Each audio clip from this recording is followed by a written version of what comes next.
여러분 안녕하십니까? JTB 뉴스입니다. 경찰이 공공기관 인사채용 비리에 대한 특별 단속을 벌이고 있습니다. 최근 석 달 동안에만 30명이 적발됐는데요.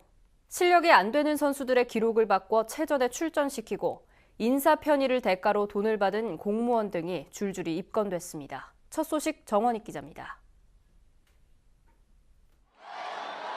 지난 2014년부터 제43회와 44회 전국 소년체전은 각각 인천과 제주에서 열렸습니다. 전북수영연맹이 이 두 체전에 선수들을 출전시키기 위해 선발대회 기록을 조작한 것으로 드러났습니다. 자유형 등 종목마다 체전에 출전할 수 있는 기준 기록이 있는데 이에 못 미치는 선수 15명의 기록을 바꿔 부정 출전시킨 겁니다. 선수들이 약간의 차이로 못 나가면은 그걸 약간 기록을 수정을 해가지고 선발을 시켜줬다는 그런 부분을 가지고 지금. 경찰은 전북수영연맹 임원 A씨 등 2명을 불구속 입건했습니다. 정읍시에서는 승진과 전보 등 인사 편열 대가로 돈을 받아 챙긴 고위 공무원 B씨가 경찰에 적발됐습니다. 지난 2016년 부하 직원 2명으로부터 200만 원어치의 상품권을 받은 것으로 알려졌습니다. 퇴직을 앞두고 공로연수에 들어갈 예정이던 B씨는 대기 발령 상태입니다. 근무는 어쨌든 이제 종목과 대기에 오고 있든지 공로연수 다 들어가는 그 부류 속에 나이가 되어 있어서 최근 석 달 동안 공공기관 인사채용 비리 특별 단속을 벌인 전북경찰은 이들을 포함해 모두 10명을 입건했습니다. 또 일가족 채용 비리에 연루된 완주 군의원 등 20명에 대해서는 수사를 진행 중이라고 밝혔습니다. JTB 뉴스 정원익입니다. 일부러 사고를 내 보험금을 챙긴 일당이 경찰에 붙잡혔습니다. 교통법규를 위반한 차량이 범행 대상이었습니다. 나금동 기자입니다. 1차로를 달리던 화물차가 회전교차로 앞 흰색 실선에서 갑자기 2차로로 진로를 변경합니다. 2차로에서 직진하던 차량이 멈추지 않고 뒤에서 그대로 들이받자 화물차는 기우뚱하며 거의 뒤집어질 뻔합니다. 그 순간에 좀 당황을 많이 했었죠. 보험 처리 여기로 이제 합의가 돼가지고 보험 청구를 한 1,300만 원 정도 보험금 청구가 된 걸로 알고 있고. 평범한 접촉사고처럼 보이지만 사실은 보험금을 노린 사기극이었습니다. 주범 32살 김모 씨 등 6명이 실선에서 차선 변경을 한 운전자의 잘못이 큰 점을 이용해 보험금을 타내려 사고를 낸 겁니다. 교차로 부근 백색 실선에서 진로 변경하는 등 과실 비율이 높은 법규 차량만 골라 고의로 들이받아 보험금을 편취한 사고입니다. 음주운전 의심 차량들을 일부러 찾아다니며 사고를 내는가 하면 보험금을 더 받기 위해 고급 외제차를 범행에 이용하고 가족이나 친구를 차량에 함께 태우기도 했습니다. 이들은 주로 전주에서 지난 7년 동안 156건의 사고를 내 9억 8천만 원을 챙겼습니다. 경찰은 3명을 구속, 18명을 불구속 입건하고 달아난 3명의 뒤를 쫓고 있습니다. JTB 뉴스 나금동입니다. 김제 일가족 간첩단이라고 들어보셨습니까? 군사정권 시절에 조작된 간첩 사건인데 일가족 3명이 목숨을 잃었습니다. 최근에는 이 마을 주민들이 수십 년간 말 못할 고통을 겪었다며 피해 보상을 요구하고 나섰습니다. 하원호 기자입니다. 평화로운 이 농촌 마을에 비극이 시작된 건 1982년. 전두환 정권은 평범한 농부였던 최의로 씨를 간첩으로 조작했습니다. 이어 같은 마을에 살던 최 씨의 조카 낙교 씨와 낙전 씨도 간첩으로 몰아세웠습니다. 작은 아버지가 먼저 잡혀갔잖요. 그러고 했는데 며칠만은 이 낙전 양반이 없어졌어. 그런 게 막 그냥 무서가지고 나가도 못 있어. 막 그런데 찾으러 다니고 그런 난리가 없었지. 고문기술자 이근한이 마을에 상주하며 조작에 앞장섰습니다. 국가보안법 위반 혐의로 의로 씨에겐 사형이 집행됐고 낙교 씨는 검찰 조사 도중 숨졌습니다. 9년을 복역한 낙전 씨도 석방 넉 달 만에 스스로 목숨을 끊었습니다. 바다로 가는 마을길엔 철조망이 설치됐고 90년대 중반까지도 감시병이 배치됐습니다. 숨조차 쉬기 어려웠던 군사정권에서 주민들은 간첩마을에 산다는 손가락질까지 받아야 했습니다. 간첩이라고 쉽게 말도 못했어. 절대로 말 못했어. 하이나 누가 데려가 감수고 이런 말이 갖고 걸릴 감수고. 법원은 34년이 흐른 지난해 김제 가족간첩단 사건 피해자들에게 무죄를 선고했습니다.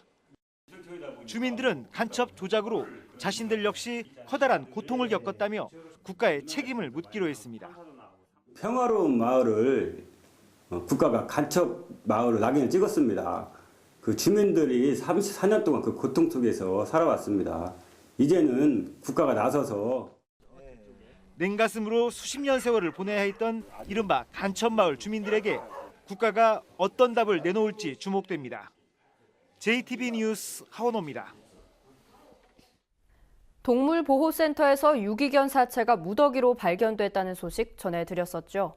이 동물보호센터가 유기견을 굶기고 건강원에 넘겼다는 의혹이 제기되고 있습니다. 오정현 기자가 취재했습니다. 익산의 한 유기동물 보호센터. 유기견 사체들이 널브러져 있습니다. 축 늘어진 고양이. 건드려봐도 반응이 거의 없습니다. 살았잖아, 움직이잖아. 얼어서 죽었고 말아서. 마리당 8만 원에서 10만 원을 받고 한 해 3,400마리의 유기동물들을 맡아왔는데 비용을 아끼려 굶겼다는 의혹을 받고 있습니다. 거의 매일 갔죠, 여름에는. 물에는 완전 먹을 수 없을 정도로 녹조가 완전히 끼어가지고 있고 사료는 단 한 톨도 없었고요. 동물보호단체는 유기동물 보호센터가 유기견을 건강원에 넘겼다는 의혹을 제기하고 있습니다. 우리 동물단체들은 그 20여 마리를 3-4번에 나눠서 도축해왔다는 정황을 확보했습니다.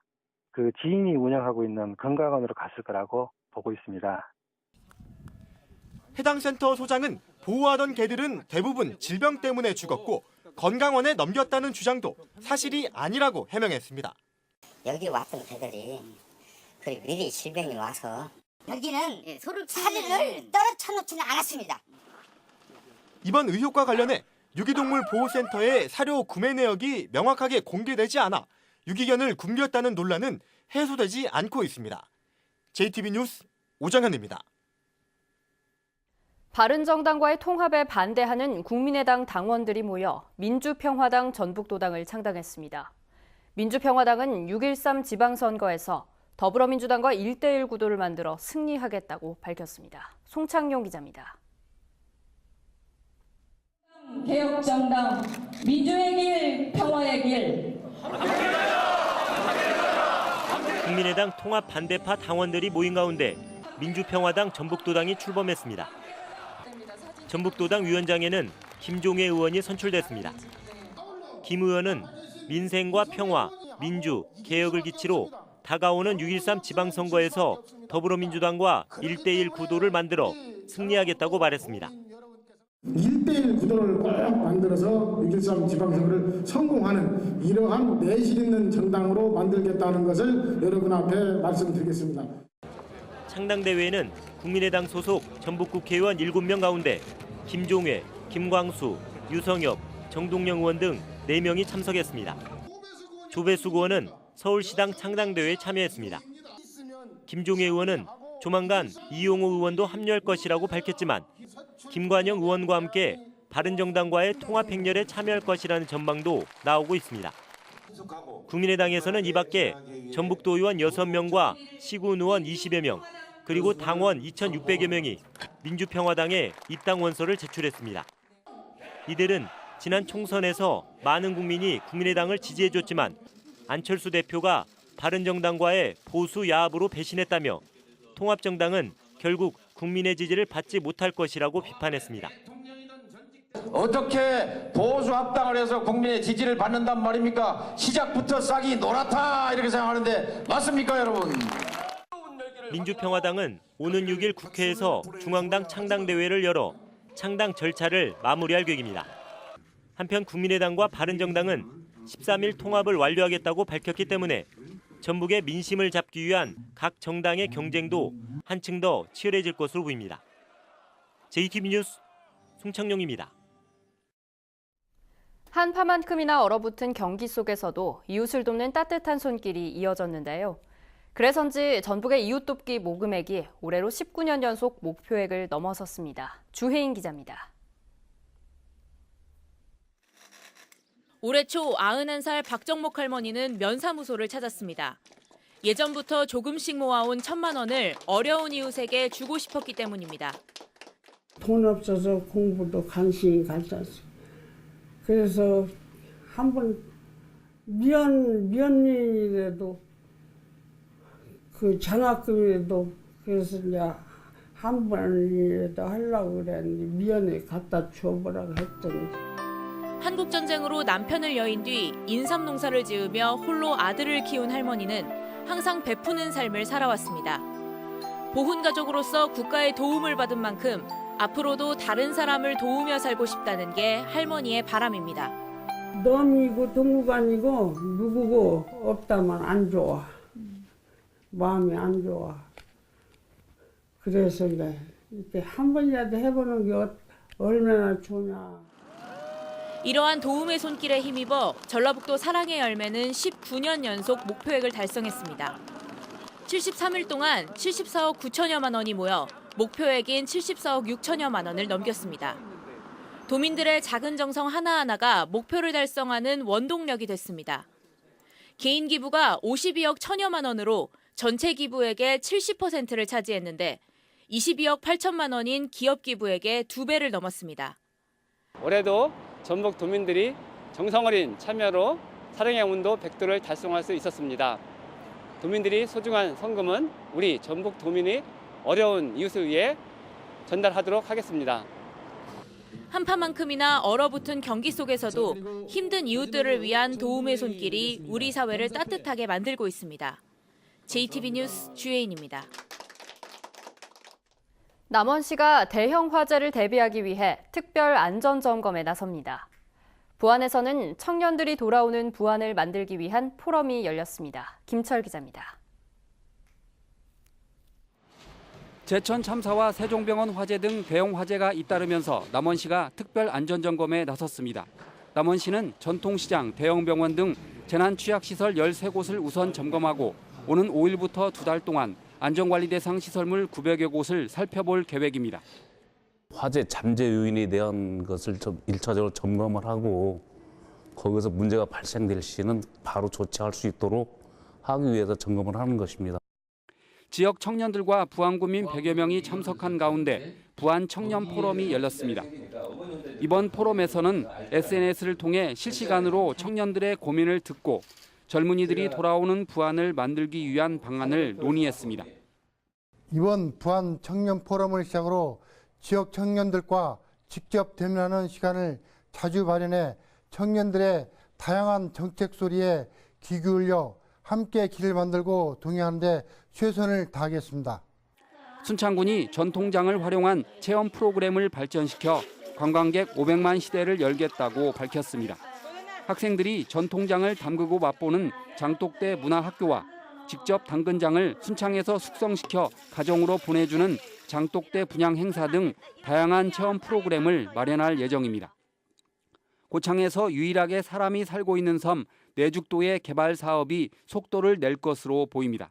고창군은 올해 국비 4억 원을 확보해 복지회관을 만들고 어민들의 생명과 재산을 보호하기 위해 방파제를 35m 연장하겠다고 밝혔습니다.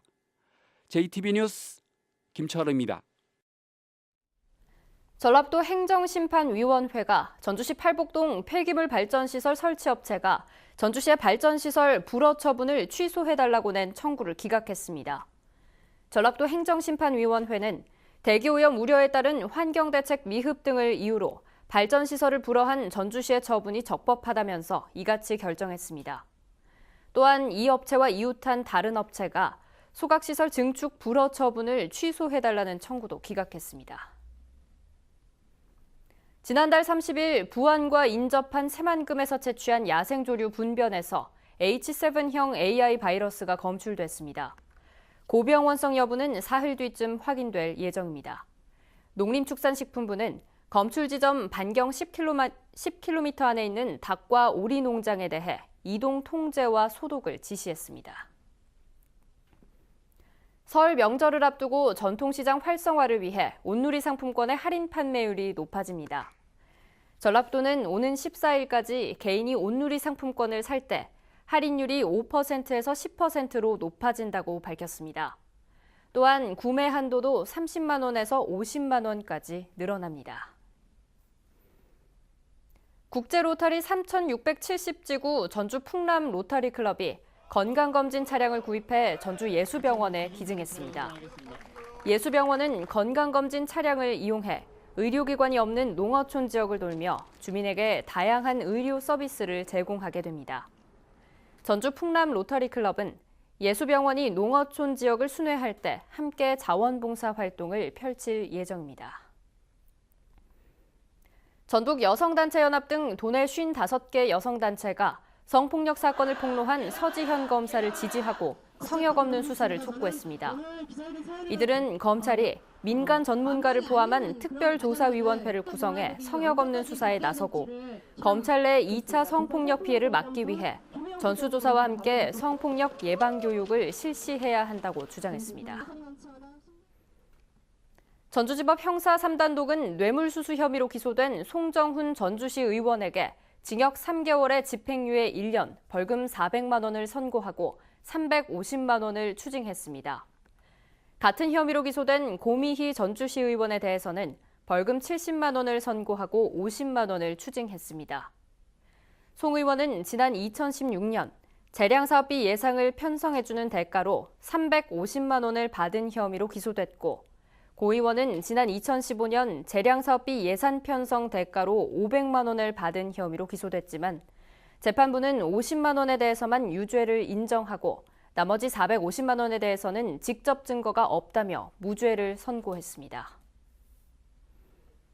오늘 한낮 기온은 전주 영상 4도 등 영상 2도에서 5도로 어제와 비슷하겠습니다. 밤부터는 점차 흐려져 주말인 내일 아침까지 1에서 3cm의 눈이나 5mm 안팎의 비가 오겠습니다. 내일 낮에는 잠시 소강 상태를 보이다가 밤부터 휴일인 모레 아침까지 3에서 8cm의 눈이나 5mm 안팎의 비가 더 오겠고 다음 주 월요일에도 눈이 내리겠습니다. 전주기상지청은 당분간 대기가 건조하겠다며 화재 예방에 주의를 당부했습니다.